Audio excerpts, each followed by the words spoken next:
On March 25, 1947, in the quiet suburb of Pinner, Middlesex, England, a boy named Reginald Kenneth Dwight was born. No one could have imagined that this shy, bespectacled child would one day transform into one of the most flamboyant and beloved entertainers the world had ever seen. From his earliest years, Reginald displayed an extraordinary gift.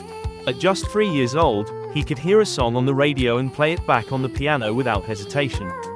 By 7, he was taking lessons, and at 11, he won a scholarship to the Royal Academy of Music in London. He studied classical composition and piano, but while he respected Bach and Handel, his heart belonged to the wild energy of Elvis Presley and Little Richard. Music wasn't just a pastime, it was his escape from a turbulent home life. His father, a stern military man, disapproved of his musical dreams, while his mother, more carefree, encouraged him. The piano became his safe haven, a place where the quiet boy could pour out emotions words could not contain. As a teenager, Reginald began playing in pubs, testing his confidence on smoky stages where laughter, chatter, and clinking glasses filled the air.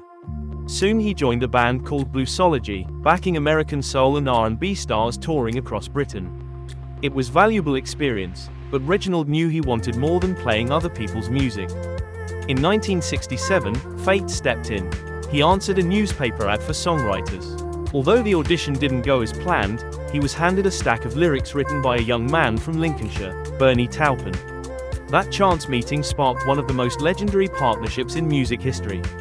Bernie wrote the words. Reginald brought him to life with melody and voice.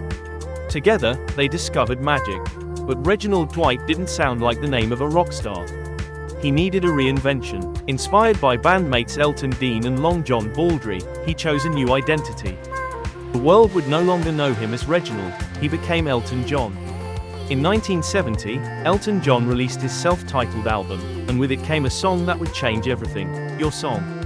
Then came the explosion. Album after album cemented his place among the greats.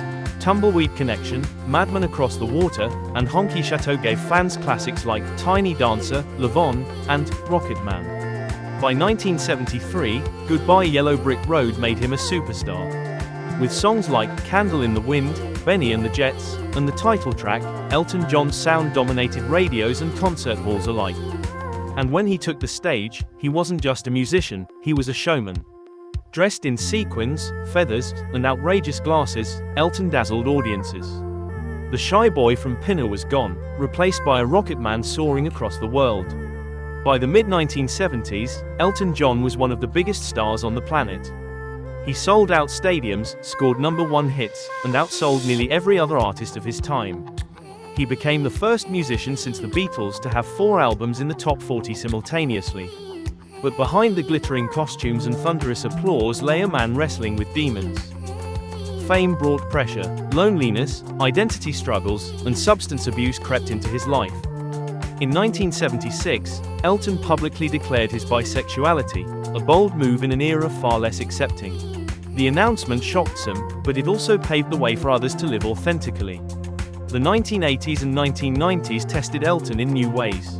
His addictions nearly consumed him, but eventually, he sought help.